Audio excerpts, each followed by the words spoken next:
it was clear from the very early days of, when this was first discovered, that this had the potential to transform the way people access and experience abortion care and move it out of a clinic or hospital or facility and into people's homes.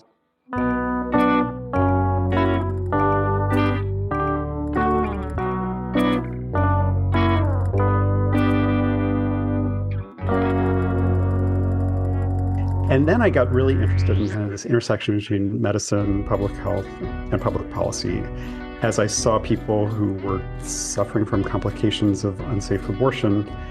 This wasn't because we didn't know how to treat this medical problem or we couldn't get the treatment to them. It was really just because of bad policy. And I did my residency in OBGYN at UCSF. I was fortunate to work with people like Phil Darney, who was really one of the leaders in family planning.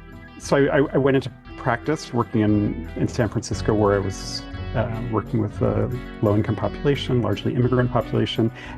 And then I had the opportunity to move to Mexico with my partner. And when I was there, I started working with the Population Council, international non-governmental organization. That was their Latin American headquarters in Mexico City. And that's really where I got my on-the-ground research training. And that's really kind of what set me on this path, doing research related to abortion in particular. I'm Dr. Jonas Swartz. And I'm Dr. Bev Gray. And this is Outlawed. Medication abortion has become the most common method of abortion for patients in the United States. And since the Dobbs decision, almost 25% of abortions occur through telehealth abortion. Some of that care occurs from providers in states with shield laws. Bev, can you talk a little bit about what shield laws are? All right. So shield laws have been enacted in states with protective abortion laws in an effort to protect providers who are providing telehealth abortion to people in restrictive states. So what's interesting with telehealth, in most states, you have a license to provide care to patients in your state, and there's this, agreement that people who are receiving that care in your state, and if you're providing care to patients in other states, it can get a little bit more messy. And so some states require that you have a medical license in the other state. And so these shield laws are an effort to protect providers who are providing medication abortion to folks outside of their state who maybe live in a state where abortion isn't legal. It's to protect their ability to provide care, protect them against criminalization. And it makes sense, because if I'm a New York provider, the care that I'm providing, if I'm providing a medication abortion, is the same care whether the patient is with me in New York or in the same state of New York as me, or if that patient happens to be in Tennessee. Exactly. And so there's a new law in Texas that's just been enacted trying to turn those clinicians into outlaws. Under the new law, Texans would be able to sue anyone who manufactures, prescribes, or mails the medication for up to $100,000. Texas loves a good vigilante law, and this law could have a profound chilling effect on providers and cut off a vital source of medical care for people who live in Texas. And for some patients in banned states, telehealth medication abortion is the only care that they can access. Today, we're talking with one of my research heroes, Dr. Dan Grossman from the University of California, San Francisco. He's an OBGYN, a researcher, and an expert about, among other things, the safety of medication abortion. And so what's your day-to-day like? So I do about like a half-day week of clinical work. And that's outpatient gynecology and abortion care. And then the rest of the time, I'm the director of a research program within the OBGYN department called Advancing New Standards in Reproductive Health, or ANSIRH. And, we really focus on ensuring that our research has impact on practice, on policy, on informing public discourse. So what's your favorite part of your job? Getting to think expansively about ways to overcome barriers to access and think about exciting ways to help people get the care that they need. A lot of my work is also focused on documenting the harms of restrictive policies. that part's more of a bummer, especially as that's gotten to be such a big part of what's going on currently. But the part that's really exciting has been, and hopefully we'll get to talk a little bit about this, we've been doing some work kind of setting the stage for a future over-the-counter medication abortion product. And so, we've done some of the like nitty-gritty research showing that this could be safe and effective. But at the same time, we've done some really fun work and that's involved developing like a name for the product and package design and testing that with young people and with reproductive justice groups and getting a lot of feedback that people are just really excited about the possibility that this over-the-counter product could bring. So what Dan's talking about here is the research that demonstrates why a medication might be able to be used over the counter and what are the steps we need to understand to make sure that both it's safe to use it over the counter, that it's not going to cause harm, and also that patients could understand how to use it over the counter. And there's a few parts to that. Right. So he beautifully outlines kind of all the criteria that a medication needs to have and the data that you need to support that it's safe for that to be able to happen. So there are lots of medicines that we use in our everyday life. For aches and pains, we might take acetaminophen or ibuprofen or other medications that have been deemed safe by the FDA to be acceptable for over-the-counter use. And he talks about why mifepristone could qualify as one of those medications. Meaning that people could just walk into the pharmacy and get it off the shelf. They wouldn't have to have a prescription from a provider to be able to access the medication. So there are a variety of barriers that patients may face to receiving a medication. So some medications have very strict limitations on them. So you can only receive them in a clinic. And he'll talk about these medications that have more strict criteria to receive them. There are some medications you just need a prescription from your doctor. You go to the pharmacist gives you the medication. There's some medications that are behind the counter. So like in certain states, like certain decongestants that might be used for illicit means are behind the counter. Plan B for some patients is behind the counter. And so you have to ask a pharmacist. And then there are a lot of medications that are over the counter. You can order them online, have them delivered to your house the same day without interacting with anyone. And so they have the least number of barriers to receive them. And so what they're looking at is whether mifepristone would be safe to be hanging right on the shelf next to your allergy medicine. And what they found is largely it seems to have the right safety profile to be even that unrestricted. Yeah. I remember the first time I heard Dan talk about self-managed abortion and also about sort of over-the-counter medication abortion use. And actually, we talk a lot about times that your mind was changed. And I think this is one of the things that I've identified about a time that someone changed my mind. It was actually hearing him talk about the various steps that make it safe to do this. And when he talked about medication abortion, that someone could determine how far they are along in pregnancy without the help of a provider, using information from how frequently they have their period. And then that they could understand how to use the medicine. They could understand the instructions. They could understand how to administer the pills. And then following the process of the medication abortion, that they could use the information about the symptoms they had experienced and how they're feeling now to determine that the pregnancy had been successfully aborted, that the medication abortion was complete. And it was hearing him talk about that changed my mind about it and made me understand, this isn't something that's crazy or dangerous. This is something that patients totally can do without us. Yeah. And a lot of people will ask us, well, how do you feel about self-managed abortion? Like it's like maybe a taboo thing, but the data supports that it's safe and patients can figure out if they qualify for medication abortion pretty easily.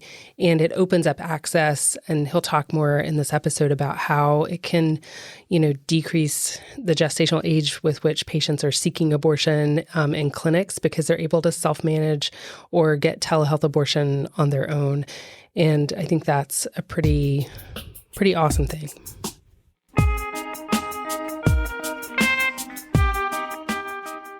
We asked Dr. Grossman to talk about the history of mifepristone. I think it was discovered around 1980 and then was approved in France in 1988, I think one important part of this story is just how the abortion pill has been in the crosshairs of the anti-abortion movement from the very beginning. So there was just a lot of outrage after its approval from the Catholic Church and other anti-abortion forces that forced the company to actually withdraw the pill from the market even after it was approved. And very quickly, the French Minister of Health said something like along the lines of how, as soon as this drug was approved, it was no longer just the property of a pharmaceutical company, but it was the moral property of women, and essentially forced the company to put it back on the market. That's really fascinating, right? Like so different than what we're seeing in our own drug approval process in our country. Yeah. Yeah, and it took still many years after that before it could get approved in the U.S. I think the application was submitted in the U.S. around 1996.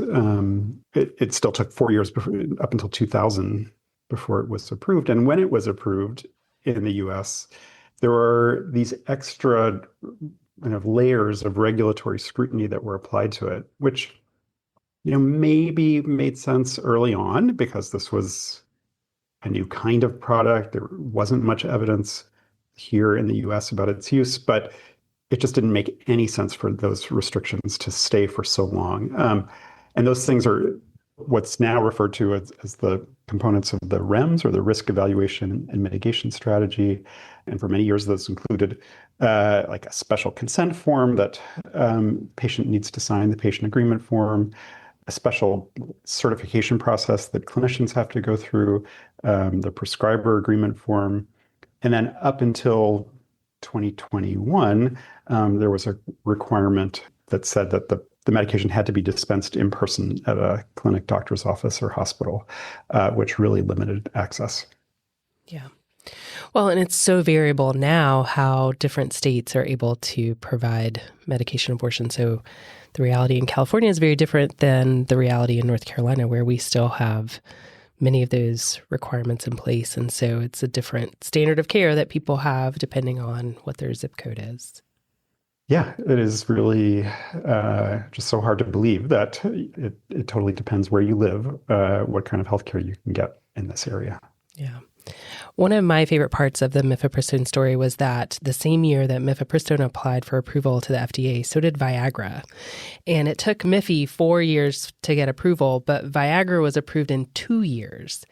And we both know that Viagra is associated with more deaths than mifepristone is. So it's, a less safe drug was approved more rapidly. And there's just so much stigma kind of surrounded with mifepristone. And I remember even just like hearing about RU486 in the news, like there was so much like negativity around it and just sort of this perception that it wasn't safe. And so some of those myths have persisted. I wanted to ask one follow-up question about REMS, just because, like most listeners may not have ever had a medication that has like an extra safety component, but like talk a little bit about medications that usually have that sort of extra safety checks. Yeah, I mean, there are medications that have very serious risks that, might cause, for example, some sort of laboratory abnormality, like fall on a certain type of blood cell count. And so there might be a requirement that a blood test be done with some regularity. And so when there's like something that needs to be done to mitigate a very serious risk to the patient, so it's really so unusual that this REMS, first of all, was imposed, and that it has persisted. And, there have been several reviews of the regulatory status of mifepristone, especially in 2016, when the label was updated to be a little bit more in line with the evidence. Even at that point, the FDA's own staff recommended removing one component of the REMS, removing the patient agreement form, because of saying it was essentially duplicative of the consent process and consent forms that were already being used in clinics. And that was overridden by somebody, we actually don't know who, and the REMS was maintained. Yeah, it's really, it just doesn't make any sense at this point for it to still be there. Right. And now we have many years of safety data and information. And so if you were explaining to someone who didn't know anything about mifepristone, about sort of the safety, risk, benefits, how would you lay that out? That this is a very safe and very effective treatment.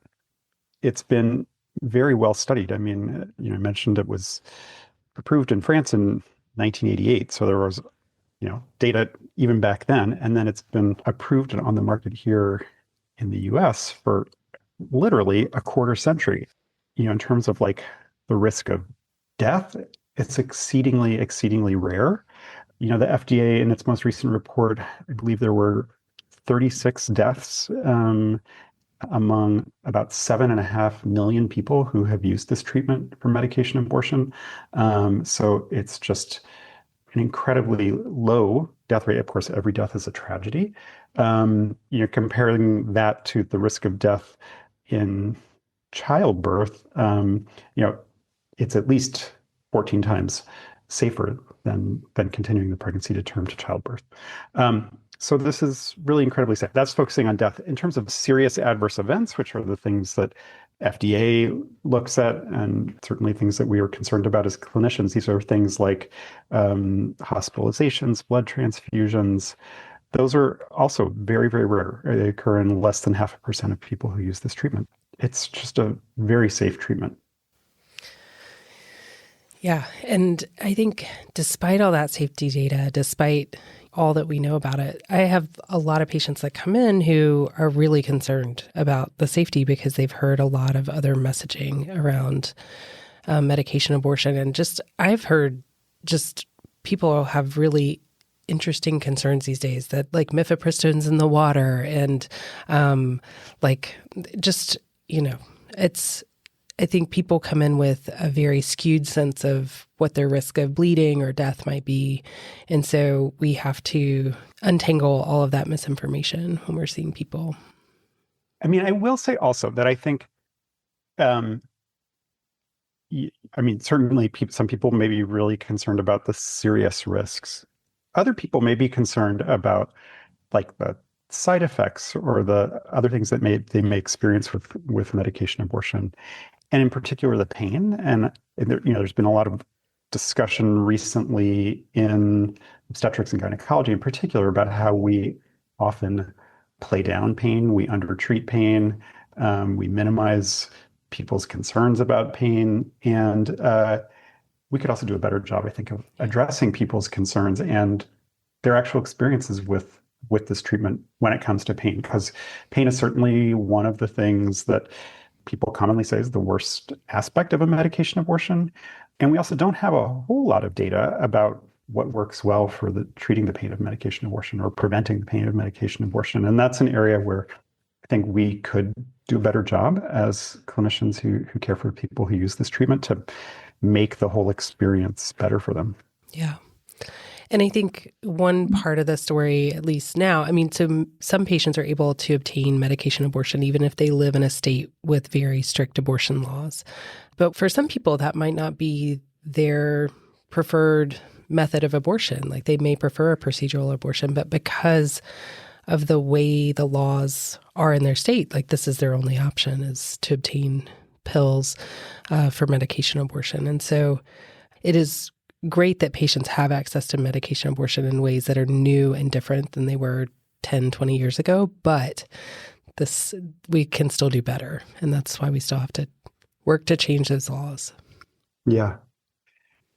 I think those are kind of like the two sides, that we're seeing with the innovation around medication abortion. Like one reason why this has been in the crosshairs of the anti-abortion movement is that it was clear from the very early days of, when this was first discovered, that this had the potential to transform the way people access and experience abortion care and move it out of a clinic or hospital or facility and into people's homes. It's taken a long time to start to actually realize that potential. And it's interesting how both like the COVID pandemic and now post-Dobbs, we're seeing that more, that the tremendous growth in medication abortion and the tremendous growth of telehealth medication abortion, which most recent data shows is about a quarter of all abortions. It's definitely transforming the way people access abortion care. But as you said, it may not be the preferred method or the right method for everybody. Some people are too far along for medication abortion. Some people have actual medical contraindications to medication abortion. And some people just have a preference for having a procedure in a facility, having it with sedation if possible. And we need to really keep that in mind and recognize that medication abortion is certainly not the panacea that's going to solve, this human rights crisis that has happened since Dobbs, where people in so many states can no longer access the health care that they need and want. So if you were imagining a future for medication abortion, what would you recommend to policymakers that they do? Certainly lift all of the current restrictions that are currently on medication abortion, both at the FDA, getting rid of the REMS, treating this like any regular prescription medication, and getting rid of all of the state level restrictions too that are making it so hard to access medication abortion. That's like just the bare minimum. And that might sound like a little far-fetched here because it's so far from the reality, but that's how it is in Canada. That's how it is in Australia. Mifepristone is treated just like any other prescription medication. And all of the data that we have from those two places shows that it's still just as safe and effective as when it is provided with under all the restrictions that we have here in the US. But that's just the first step. I really think that ultimately, and this sounds like a crazy idea now, but ultimately this treatment could be available one day without a prescription and be available over the counter. The FDA has criteria for medications to go over the counter. Things like the drug can't be addictive, which this isn't. There, can't be, any like serious toxicity associated with overdose. Again, that's not an issue with this. The user has to be the one to determine whether they have the condition that requires the treatment. And certainly it's the pregnant person who decides if they need an abortion. It's kind of the last two criteria that are more complicated that FDA would really focus on. One is like, can the user figure out just by looking at the label whether they're appropriate to use the product? And then the last one is, can the user use the product over time appropriately without a learned intermediary? And we've been starting to do some work in these areas, including a label comprehension study where we developed with a lot of input from abortion providers, from reproductive justice advocates, from people who've had abortions. We've developed a drug facts label, like an over-the-counter product label. And then we tested it and we found that it performed really well, that people understood almost all of the key messages from the label. And now we're doing some work to show that people can actually just look at that label and figure out whether they're appropriate for medication abortion or not, and comparing that to a clinician. And we're doing some work to plan for what's called an actual use study, where people would actually get the product in a simulated over-the-counter environment and use it. We'll collect data on safety and effectiveness. And these are really the exact kinds of studies that FDA would eventually need to look at to make this determination. Of course, this isn't the moment right now to go to the FDA with this kind of evidence, but we want to be prepared when it is the right moment. Yeah, that is incredibly exciting. I mean, if you think about all the things we can get over the counter, there are a lot of medications that are available to us that I would question if they meet all that criteria, right? Like, people can take excessive doses of ibuprofen and acetaminophen and other over-the-counter medications. And it's hard to imagine someone taking an excessive dose of mifepristone or misoprostol. Like, it's not necessarily Yeah. sensical. Yeah. Of course, the medication is very different, but the FDA's approval in 2023 of Opill as the first oral contraceptive to be available without a prescription for people of all ages was a really exciting advance. I think that does set some precedent for certainly other contraceptives, but also eventually for mifepristone and misoprostol to go over the counter, provided that the FDA is still intact and is an evidence-based institution. At least back in 2023, I think we saw that FDA really did follow the science with Opill and make an evidence-based decision around its approval. Yeah. And I think it's another option for people who may not be able to get to a clinician to care for. I mean, there are a variety of reasons. We know that patients have jobs and kids, and maybe they don't have insurance coverage where they live. There's so many reasons why having more access is better for people. Yeah. Do you want to touch a little bit on the history of telehealth abortion? Sure. Yeah. You were asking a little bit about how I got into this area. I think, I was definitely interested in doing some work on doing research on abortion and abortion safety.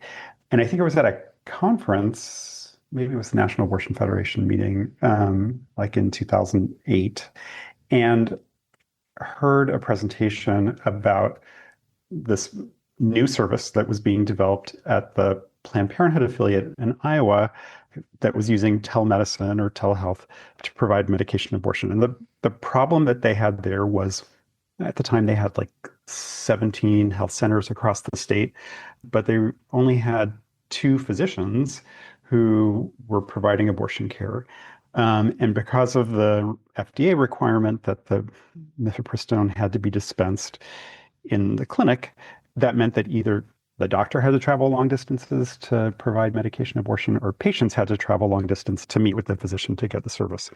And Jill June, who was the CEO of the affiliate there, she told a story about how being up late one night and seeing something about how they were using telemedicine to do cardiac surgery or something like that. And she was like, come on, if they can do that for cardiac surgery, surely we can figure out a way to use this to help us provide abortion care. And so sure enough, the model that they came up with, which is sometimes referred to as a site-to-site model, worked where the patient could come into an outlying clinic where there wasn't a physician on site, kind of went through the whole evaluation. At that time, would have an ultrasound performed by a trained technician. And then all that information was uploaded to a secure server. At the time, they actually had to put in a dedicated data line between their clinics.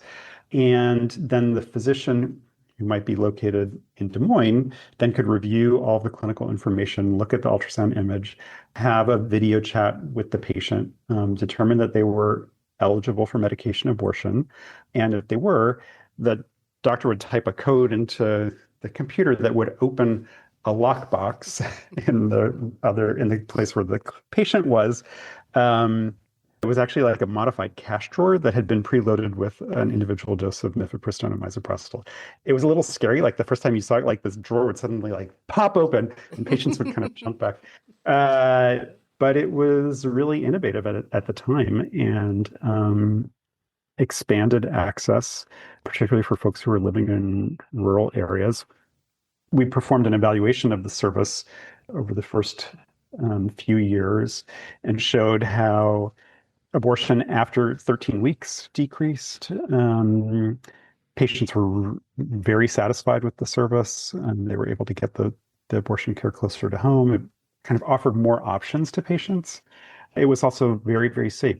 Serious adverse events were very rare with medication abortion overall, and no different between telehealth provision and in-person provision. So that was the first model. And then there was other work in particular led by Genuity Health Projects, looking at a direct-to-patient model of telehealth where patients could have a video or audio evaluation with a clinician while the patient was in their home if they wanted to be in their home. And they might get an ultrasound locally or get what other testing that they needed. And then that information would be reviewed by the clinician, and then they mailed the medications directly to patients. And of course, it was really just the COVID pandemic that really led to the expansion in telehealth, because it filled that need when it was hard to get into a facility. Some facilities were restricting the number of in-person patients that they were seeing. And so there was a huge expansion of telehealth services. And then, of course, since Dobbs, that has even expanded further. I think, according to the We Count project, which is led by the Society of Family Planning, in 2022, before Dobbs, like about 5% of all abortions were done with telehealth. And by the end of 2024, it's about a quarter, so 25%. So a huge growth in telehealth. I think we covered a lot of the topics on my list, but I'm curious, what other things are you excited about right now? Kind of research ideas or other areas where you're focusing energy and thinking?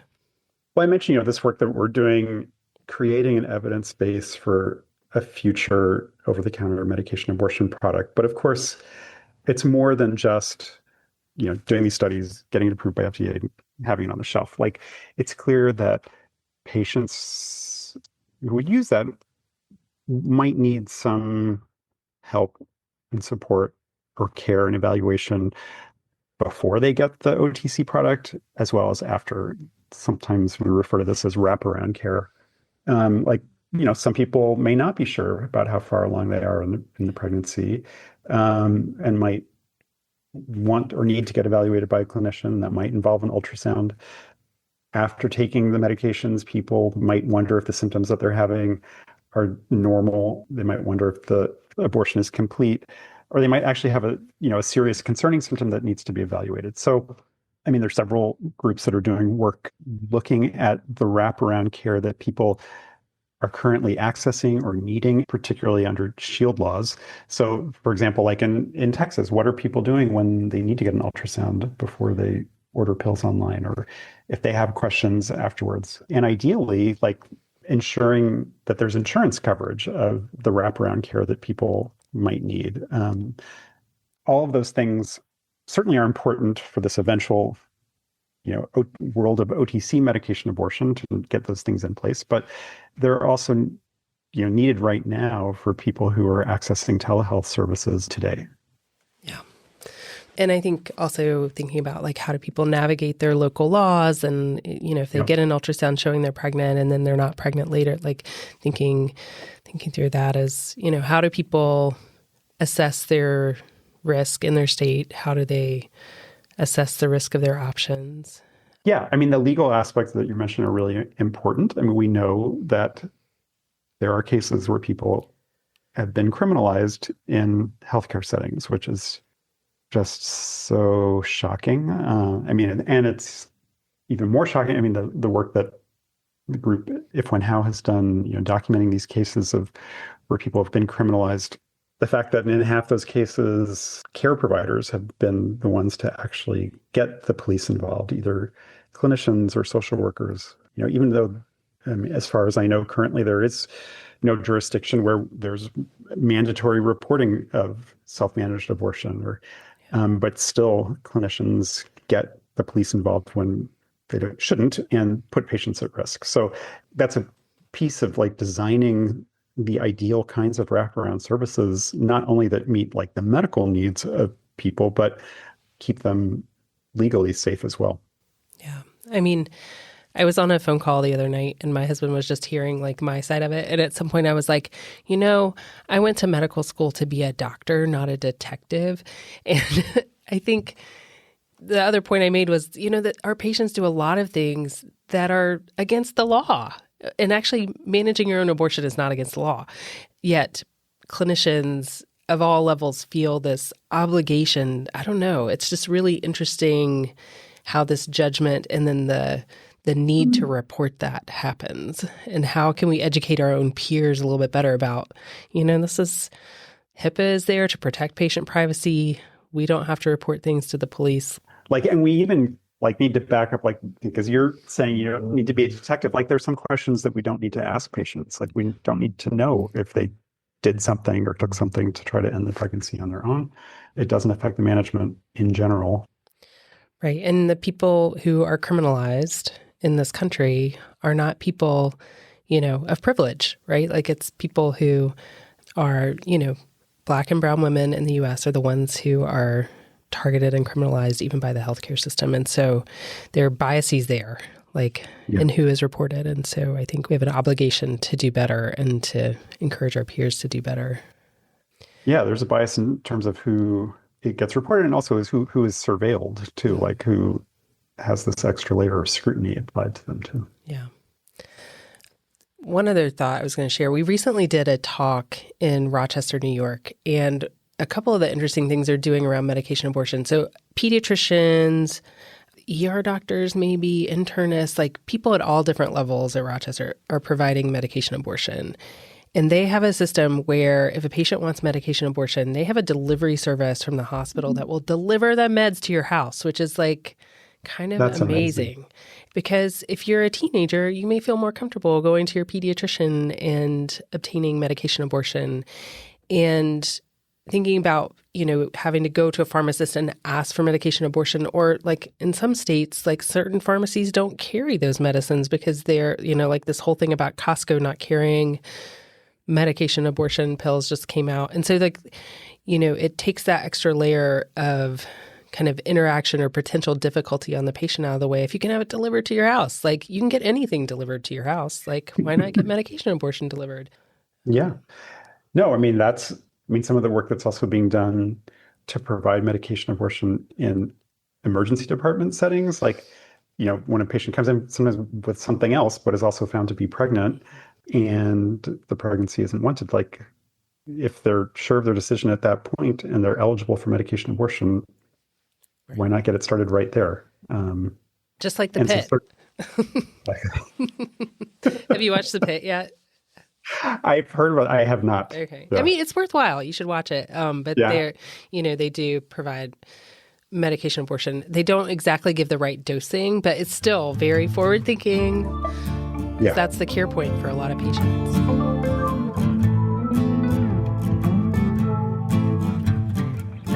Anything else that you want people to know? I guess just to say, we've talked a lot about medication abortion as mifepristone together with misoprostol, but also how mifepristone is under attack, and there's a small chance that maybe it could get harder to access mifepristone, and maybe even potentially there could be a decision that would not be based on evidence to remove it from the market. And just to highlight that there are other regimens that can be used safely and effectively for medication abortion, including misoprostol by itself or misoprostol combined with other medications. So it's good that we are prepared with those options as well, and have evidence-based protocols that people can use in case mifepristone is either not available or not accessible. So my one last question, the work we do it feels relentless, the challenges against the care that we're trying to provide every day. And these last few years have been very hard, no matter if you're in an access state or not. And so I'm curious, what sort of things give you hope right now about the future for abortion provision in the United States?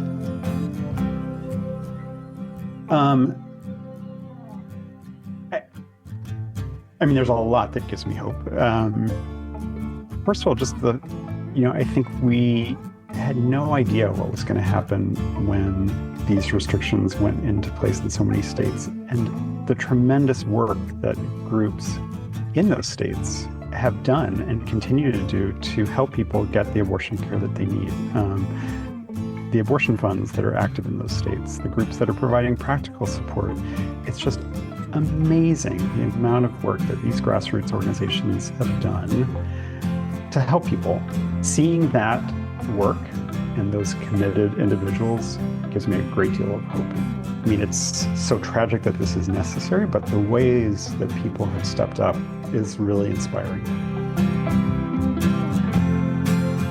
Opinions views expressed on this podcast are our own. Philanthropy is helping us highlight these stories, and we hope you'll continue supporting this work by subscribing and sharing the show and getting involved in your local community. This podcast is executive produced by us, Dr. Beverly Gray, Dr. Jonas Swartz, and Jane Marie. Production by Little Everywhere. Extra special thanks to everyone who lent their knowledge and voices to the show. Thanks to Nick Thorburn, Patrick Ford, and Maker for our score, and Jamal Walton for original artwork, and Kristen Hammock for our amazing photography.